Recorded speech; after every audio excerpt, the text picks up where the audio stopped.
इस स्वाध्याय सत्र में जो भी राम प्रेमी जुड़े हैं उन सभी का हार्दिक स्वागत है। हम लोग अब धीरे धीरे जो श्रीमद् भगवत गीता का 9वां अध्याय है उसका पूर्णाहुति की तरफ हम बढ़ रहे हैं। और जो चर्चा जो चल रही है, मैं थोड़ा सा पीछे जो 2 श्लोक हैं, वैसे तो आज अंतिम जो श्लोक है इसका 34वां जो श्लोक है उसकी हम चर्चा करेंगे, लेकिन मैं पीछे के जो 2 श्लोक हैं उनको इसलिए दोहरा रहा हूं कि अगर कोई राम प्रेमी ऐसे होंगे जो पीछे इसके स्वाध्याय के समय उपस्थित न रहे हों तो उनको संदर्भ का थोड़ा सा पता चल जाए, एक बात। और दूसरी बात यह है कि उसके साथ में ये जुड़ी हुई चीज है। तो 2 श्लोक हैं वो, माम ही पार्थ व्यपाश्रित्य ये भी स्युः पापयोनयः स्त्रियो वैश्याः तथा शूद्रास्तेऽपि यान्ति परां गतिम्। और दूसरा है किम पुनर्ब्रह्मणा पुण्य भक्ता राजऋषयस्तथा अनित्यम असुखम लोकम इमं प्राप्य भजस्व माम्। वो शुरू में उन्होंने ये बात बता दी कि ऐसे ऐसे जो लोग हैं जिनको हम दुष्कृतिनः बोला, कि अर्थात जो जिनके द्वारा पाप कर्म होने की संभावनाएं बहुत ज्यादा है। और इसलिए हमने उनको क्या मान लिया, हमने उनको ये मान लिया कि वो पाप योनियां हैं। वो जो पाप योनियां हैं, उन पाप योनियों में जो रहने वाले हैं वो भी यदि भगवान के साथ में अपने आप को जोड़ लेते हैं, परमात्मा के प्रति यदि वो समर्पित हो जाते हैं, शरणागति अगर उनके जीवन में आ जाती है, तो कहते हैं कि वो भी क्या है, यान्ति परमाम गति, वो भी परम गति को प्राप्त हो जाते हैं। कहते हैं ये तो उनकी बात है जो ऐसी स्थिति में, लेकिन इसके अलावा जो दूसरे हैं उनका उनके बारे में तो निश्चित ही है कि वो अगर समर्पित होते हैं, भगवान कहते हैं मेरी शरणागति में यदि वो आते हैं तो उनके बारे में तो किसी भी प्रकार का संदेह नहीं है कि उनको परम गति प्राप्त न हो, अर्थात उनको तो परम गति प्राप्त होती ही है। लेकिन इसके बाद में उन्होंने 2 चीजें यहाँ पर बताई, किम पुनर्ब्राह्मणा पुण्या भक्ता राजऋषयस्तथा। जो राजऋषि हैं, राजऋषि का आपको अर्थ बताया था।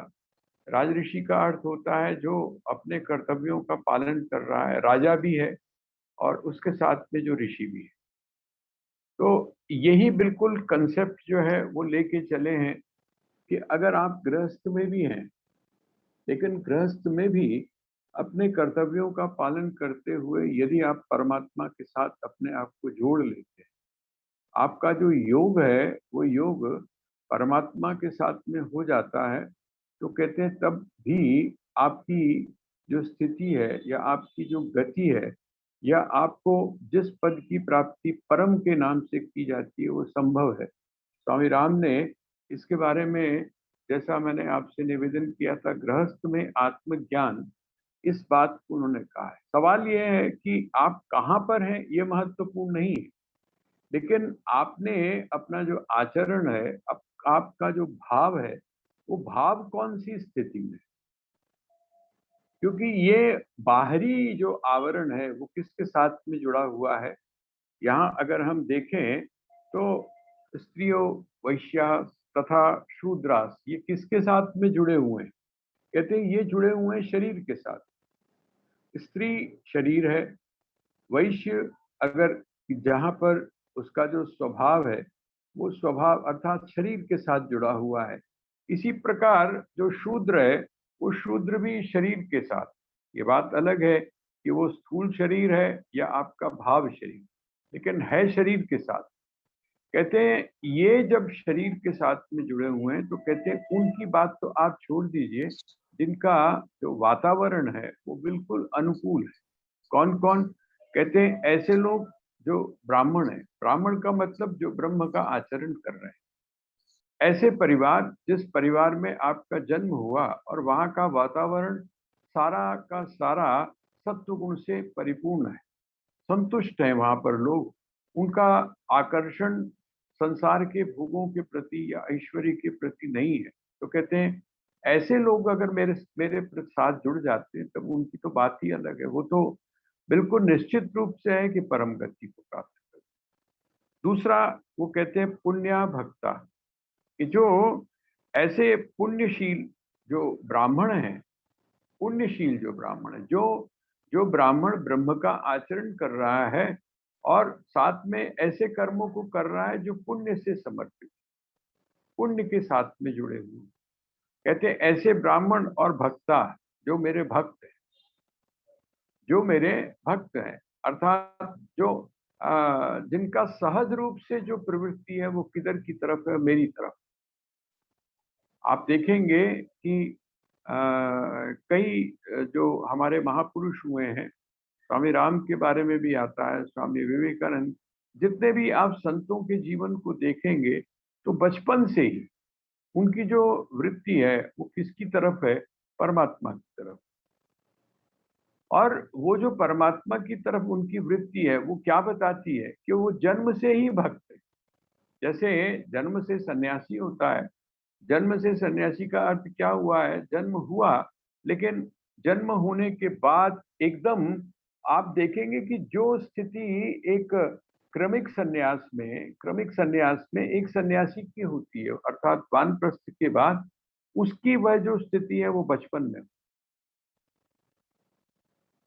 तो बहुत से आदिशंकर को आप देख लीजिए, बहुत छोटी सी उम्र में स्वामी राम को देख लीजिए, कहते हैं कि जब वो मंदिर की घंटियां सुनते थे, मंदिर का जब शंख सुनते थे तो वो शांत हो जाते। ये जो एक स्वभाव में ये जो भक्ति का जो पुट है, ये अर्थात जो भक्त हैं स्वभावतः, जो भक्त सहज रूप से जो भक्त हैं, जिनको परमात्मा अर्थात मैं जिनको बहुत प्रिय हूँ, जिनकी प्रियता मेरे साथ में जुड़ी हुई है, ऐसे।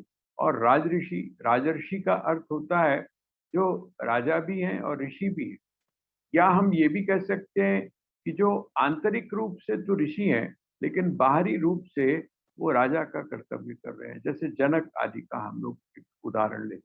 भगवान राम को भी अगर आप देखें, यदि मनुष्य के रूप में आप उनका एनालिसिस करेंगे तो मर्यादा पुरुषोत्तम तो हम बोलते ही हैं, लेकिन वो भी उसी कैटेगरी में, उसी श्रेणी में आ जाते हैं जहां पर वो अपने कर्तव्यों का पालन कर रहे हैं लेकिन हैं पूर्ण रूप से अनासक्त। पूर्ण रूप से ये जो उनका कहना है कि मैं किसी नगर में प्रवेश नहीं करूंगा, ये क्या चीज बताती है, ये तप के प्रति निष्ठा बताती है, किसी भी प्रकार की आसक्ति नहीं है।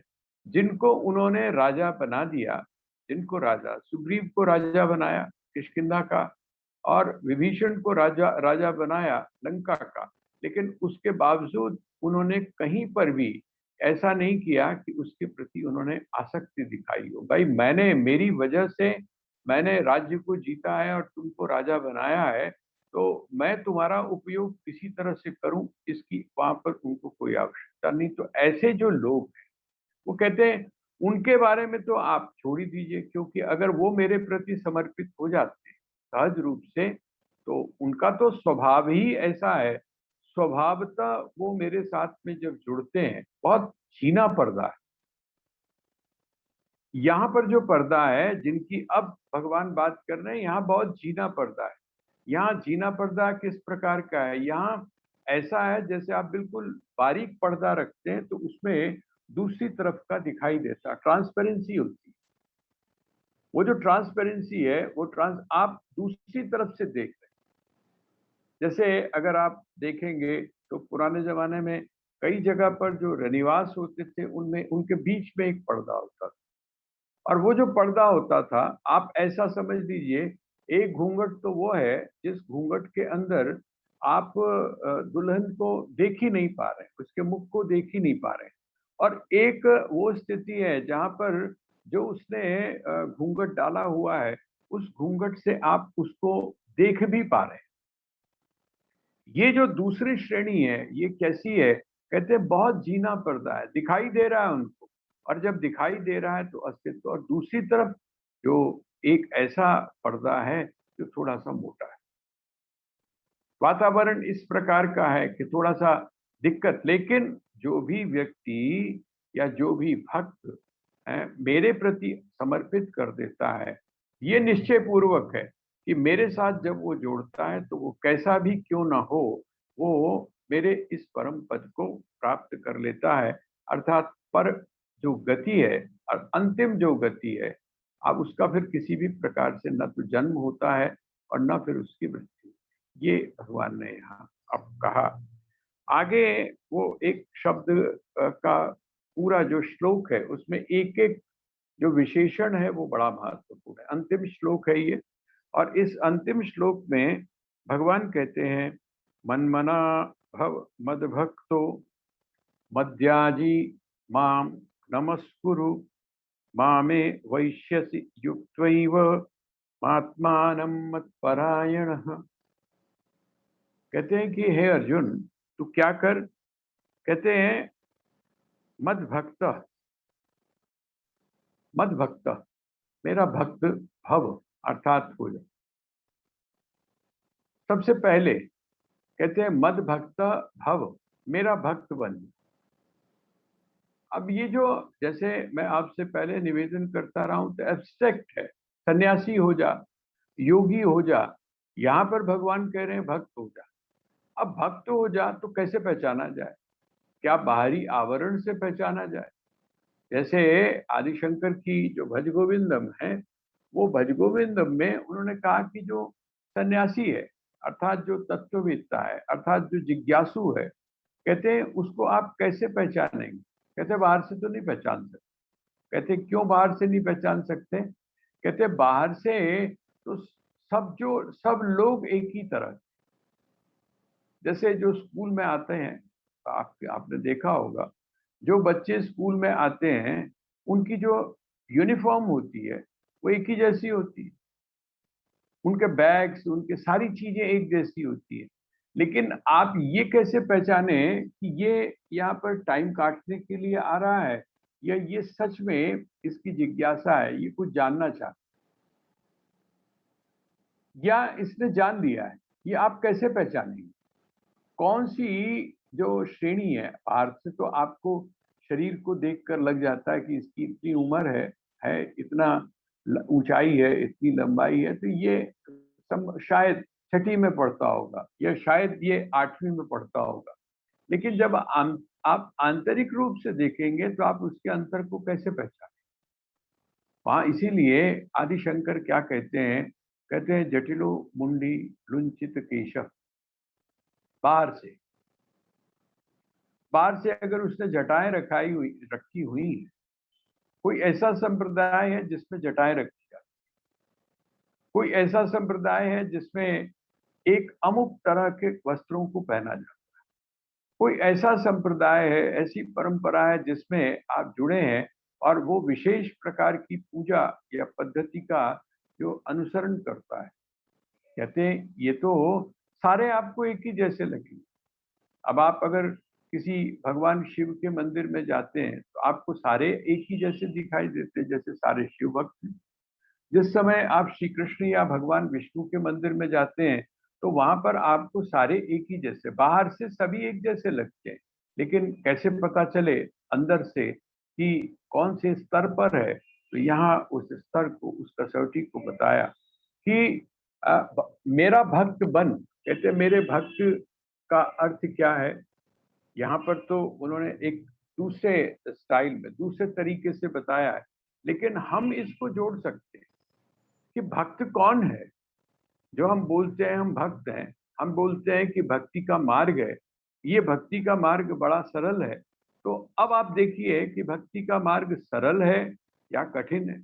भक्ति का मार्ग किस प्रकार का है? भक्त कहलाने का अधिकार किसको है? आप भक्त किसको कहें? और यहाँ पर भगवान कृष्ण जिस समय भक्ति की चर्चा करते हैं तो उनका संकेत किस और होता है? यहाँ पर भगवान कहते हैं मन मना भव। एक तो उन्होंने कहा कि मद भक्त, मेरा जो भक्तवन, मद भक्त भव।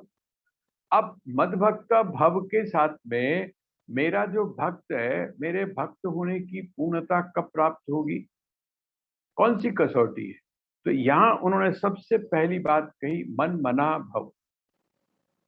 मन मना का अर्थ क्या है? मेरे मन वाला हो, मेरे मन वाला हो। तेरा जो मन है, अभी तक तेरे मन में कौन कौन सी चीजें हैं जिसको अभी तू मन कहता है ना? वो आपने एक बड़ा अच्छा सा गीत है, तोरा मन दर्पण कहला, है ना? तोरा मन दर्पण कहलावे, भले बुरे सारे कर्मों को देखे और दिखावे, है ना? ये जो मन है, अभी तक तेरे मन में क्या है अर्जुन? अभी तक जो तेरे मन में है वो क्या है? मन का अर्थ ही है जहां पर जगत, ना, जगत जब होता है और नाम और रूप जब होता है, तब हम क्या बोलते हैं? उसी को तो हम मन बोलते हैं। तो कहते हैं मन मना भव। मन मना भव का अर्थ क्या है? तेरा जो मन है, उस मन का जो रूप है वो बिल्कुल बदल जाए। बदल कैसे जाए? कहते जब तू मेरे साथ में जुड़ेगा, जब मेरे साथ में तू जुड़ेगा तो कैसा बन जाएगा? देखिए, मन को अगर हम बड़े सरल तरीके से समझ सकते हैं मन के स्वभाव को, तो वो है तरलता। पानी जो होता है ना, पानी पानी कितना तरल होता है। पानी जब तरल होता है तो अब पानी की खासियत क्या है? पानी की खासियत यह है, आप कहते हैं बड़ा सॉफ्ट होता है, लेकिन आपने अगर कभी चट्टानों में देखा हो जाकर, जैसे हमारे यहाँ देहरादून में एक जगह है, उसका नाम है रॉबर केव्स, रॉबर्स केव्स करके एक जगह है। वो वहां पर जब आप जाएंगे तो वहां आप देखेंगे कि जो पानी है, उस पानी ने चट्टानों को काट दिया। पानी तो पानी है, हम बोलते हैं बहुत लिक्विड है, लिक्विड जो होता है, लेकिन आपने देखा होगा कि जो पानी है, अब जैसे बरसात जब बहुत होती है और आपकी छत के ऊपर जब पानी गिरता है, कहीं से आपको नहीं पता चलता ये कहाँ से आया, लेकिन वो जो पानी है वो बिल्कुल बारीक जगह भी अगर पकड़ लेता है तो उसमें भी प्रवेश कर जाता है। आपका जो मन है वो कैसा है? वो इतना लिक्विड है।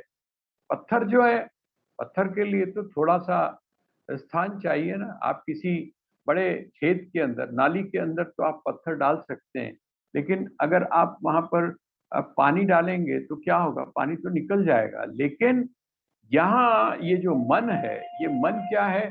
मन उस लिक्विड की तरह है, बिल्कुल तरल है। लेकिन तरल होने की खासियत सबसे बड़ी क्या होती है? जो जिस समय आप किसी भी चीज को तरल रूप में देखते हैं तो उसकी खासियत क्या होती है? कहते हैं तरल की खासियत ये होती है कि आप उसको जो भी शेप देना चाहते हैं, उसके आप ढांचे में डाल दीजिए, उसका वही शेप। जिन्होंने कभी कांच के बर्तन बनते हुए देखे होंगे या लाख के बर्तन बनते हुए देखे होंगे, तो वो क्या करते हैं? अब ये जो मिट्टी से जो मूर्तियां भी बनाते हैं, क्या करते हैं? वो मूर्ति को, वो जो मिट्टी है, प्लास्टर ऑफ पेरिस है, उसको सांचे में डालते हैं। जिस समय सांचे से पहले अगर आप देखें तो वो तो मिट्टी है, लेकिन जब आपने सांचे में डाला तो वो जो मिट्टी है, वो मिट्टी उस सांचे में जाकर वैसा ही रूप बन गई। तो कहते हैं मन मना भव। अब जब तू मन को मेरे जैसा बना दे, मेरे साथ जोड़ लेगा, तो जब मन को मेरे साथ जोड़ेगा तो तेरा मन कैसा बन जाए? जैसे मैंने आपको भी बताया, मिट्टी मिट्टी है। आपने एक एग्जाम्पल बहुत बार सुना होगा, है कि उसने एक सुराही बनाई और एक चिलम बनाई। ठीक है, किसने बनाया? कुम्हार ने बनाया। कुम्हार ने किसके द्वारा बनाया? मिट्टी के द्वारा बनाया। और वो जो मिट्टी के द्वारा बनाया, जिस सांचे में उसने उस मिट्टी को डाला, वो वैसा बन गया। लिक्विड, जो लिक्विडिटी है, जो तरलता है, उसकी सबसे बड़ी खासियत ये है कि उसका अपना कोई शेप नहीं। जो मन है, इस मन का भी, ये मन जिस समय विषयों के साथ जुड़ता है, तो विषयों के साथ में जुड़ने से ये विषयाकार हो जाता है, और जिस समय ये परमात्मा के साथ जुड़ता है तो ये कैसा हो जाता है, परमात्मा के रूप में हो। यहाँ पर भगवान इसीलिए कहते हैं कि मन मना भव, मेरे जैसा, जो तेरा मन है उसको तू क्या कर, उसको मुझ में लगा दे। और मन क्योंकि लिक्विड है, मन क्योंकि तरल है, तरलता, जो पानी है ना, जल, जल को प्रतीक माना जाता है हृदय का या मन का। जब आप जल चढ़ाते हैं तो जल चढ़ाने का अर्थ क्या है? जल चढ़ाने का अर्थ है कि आप जो है वो अपना हृदय, अपना मन उसके ऊपर चढ़ा। ये जो भगवान शिव की आराधना आप जल से करते हैं, पुराणों में तो अलग अलग कथाएं, लेकिन आप बस इतना ही समझ लीजिए कि जल चढ़ाने का अर्थ क्या है। जल चढ़ाने का अर्थ है आप अपना हृदय या अपने मन को चढ़ा। तो यहाँ वो कहते हैं मन मना भव मद भक्तो मध्याजी। मध्याजी का मतलब क्या है? मत, मत, याजी। तो जो है वो हलंत, मत मतलब मेरा, याजी का अर्थ होता है यजन करने वाला। मेरी ही पूजा कर, मेरा ही यजन कर। तो लोगों ने क्या किया, इसको बहुत एक्सट्रीम में ले गए। यहाँ पर ये जो कहा ना मद याजी, अर्थात मेरा तू यजन कर, मेरा तू पूजन कर, ये इसको लोगों ने जो कुछ कुछ जो है जो वो बड़ी संकीर्णता में ले। संकीर्णता कौन सी? वो कहते हैं यहाँ पर मध्ययाजी का अर्थ उन्होंने क्या समझ लिया, विराट पुरुष नहीं। यहाँ पर श्री कृष्ण को उन्होंने किस रूप में समझ लिया? बड़े संकुचित अर्थ में समझ लिया। यहाँ पर श्री कृष्ण को सच्चिदानंद रूपाय के रूप में नहीं, बल्कि उन्होंने अपनी तरफ से एक विशेष रूप दे दिया। इसलिए वो क्या कहते हैं, वो कहते हैं कि बाकी की कोई आवश्यकता नहीं है, बाकी देवताओं को पूजने की कोई आवश्यकता नहीं। उन्होंने सारे देवताओं को ही नकार दिया। उन्होंने कहा अगर कोई पूजनीय है तो वो कौन है? तो कहते हैं पूजनीय सिर्फ कृष्ण है। पूजनीय जो है, यजन किसका करना चाहिए? भगवान कह रहे हैं, भगवान ने स्वयं ने कहा कि मेरा यजन कर, मेरा यजन कर। इसका मतलब बाकी सबका तू यजन मत कर, यही अर्थ हुआ ना। लेकिन जिस समय आप मत शब्द का अर्थ देखते हैं, मेरा यजन कर अर्थात जितने भी देवता हैं जिनका भी तू यजन कर रहा है, तू शक्ति की उपासना कर रहा है, तू शिव की उपासना कर रहा है, तू जो है वो विष्णु की आराधना कर रहा है, तू लक्ष्मी की आराधना कर रहा है, जिसकी भी तू आराधना कर रहा है, जिसका भी तू यजन कर रहा है, वो क्या समझ तू, वो उसी का यजन समझ। उसी का कौन? वह जो एक है, वह जो एक है। अर्थात कृष्ण कहते हैं वो जो मैं हूं, क्योंकि पीछे भी उन्होंने कहा कि जब तू देवताओं की आराधना करता है तो वो सारे देवताओं की आराधना मेरी ही आराधना होती है, अनजाने में मेरी आराधना होती है। लेकिन उनकी आराधना करते हुए अगर तू मेरी दृष्टि अर्थात भगवत दृष्टि उनके प्रति रखता है तो क्या है, उसके द्वारा मेरा ही यजन है ना। यहाँ पर वो यही बात कह रहे हैं, मन मना भव मद भक्तो मध्याजी। मध्याजी मतलब मेरा तू यजन कर। मेरा यजन करने का मतलब ये नहीं कि आप दूसरे का यजन करना बंद कर। मेरे यजन का अर्थ ये नहीं है कि जो तेरा स्वभाव है, जो तेरी प्रवृत्ति है, सदगुरु ने तेरे स्वभाव को जानते हुए जो तुझको मंत्र दिया है, तू कहे कि नहीं, उन सारे मंत्रों को, उन सारी उपासना पद्धतियों को आप एक तरफ उठाकर रख दें और मेरा यजन करें। ये भगवान कृष्ण की जो वाक्य है या उनका जो संदेश है या उनका जो उपदेश है, उसको आप क्या कर रहे हैं, बहुत संकीर्ण, बहुत एक छोटी सोच के अंदर आप सीमित कर रहे हैं। लेकिन भगवान कहते हैं ऐसी बात। मध्याजी, मध्याजी का अर्थ है कि तू मेरा यजन कर, अर्थात जिसका भी तू यजन कर रहा है, जिसका भी तू यजन कर रहा है, वो किसका यजन हो रहा है? मेरा यजन हो रहा है। बस जानते हुए तू मेरा यजन। मध्याजी माम नमस्कुरु, मेरे को क्या कर तू, मेरे को नमस्कार कर। लोगों ने इसका भी अर्थ गलत लगा लिया, है ना। वो क्या करते हैं, आपने देखा होगा कि अगर भगवान शिव का प्रसाद यदि आप दे दें उनको, भगवान हनुमान जी का यदि आप प्रसाद दे दें, श्री राम का प्रसाद यदि आप उनको दे दें, तो वो नहीं लेते, वो नहीं लेंगे, उसको स्वीकार ही नहीं करेंगे। क्यों? क्योंकि वो कहते हैं यहाँ पर भगवान ने कहा है माम नमस्करु, कि मुझी को नमस्कार कर। वो भगवान के एक विशेष रूप के अलावा अर्थात श्री कृष्ण के अलावा और किसी को नमस्कार ही नहीं करने के लिए तैयार है। मैंने आपसे निवेदन किया था तुलसीदास जी के जीवन का। तुलसीदास जी जिस समय वृंदावन गए, तो गए बांके बिहारी के सामने खड़े हो गए, उन्होंने प्रणाम नहीं। अब ये जो गाथा है इसको आप दो एंगल से देख सकते। उन्होंने प्रणाम नहीं किया, उन्होंने कहा प्रणाम क्यों नहीं कर रहे? उसने कहा कि नहीं, मेरा जो इष्ट है वो कौन है? मेरा जो इष्ट है वो तो राम है। अगर जब तक ये धनुष नहीं लेते हैं तब तक मैं इनको प्रणाम नहीं करता। ये जो बांसुरी वाले हैं, बंसी वाले हैं, राधा जी के साथ में जो खड़े हुए हैं, इनको मैं प्रणाम नहीं करूंगा। मैं प्रणाम किसको करूंगा? जिसके हाथ में धनुष है, जिसके पीठ के ऊपर तरकस है ना, और जिसके जो कमर है उसके ऊपर तलवार लटक रही है, मैं तो उस राम को प्रणाम करूंगा। और जिसके साथ में सीता है, मैं उनको प्रणाम करूंगा। हुआ क्या वहां पर? देखिए, इसको आप दूसरी तरह से देखिए। हुआ क्या वहां पर कि वही जो राधा और कृष्ण थे, राधा कृष्ण किस रूप में परिवर्तित हो गए, किस रूप में बदल गए? जो कथा आती है उस कथा के अनुसार आता है वही जो राधा और कृष्ण थे वो राम और सीता के रूप में परिवर्तित। वही जो बंसी वाला जिसको आप बोलते हैं, वो बंसी वाला जो है वो धनुर्धर के रूप में हो गया। संकेत क्या देता है ये? संकेत ये देता है, आपको ये तो दिखाई दिया कि उन्होंने हठ किया, उन्होंने किसी के सामने नमस्कार नहीं किया, दूसरे के सामने जो उनका इष्ट नहीं है।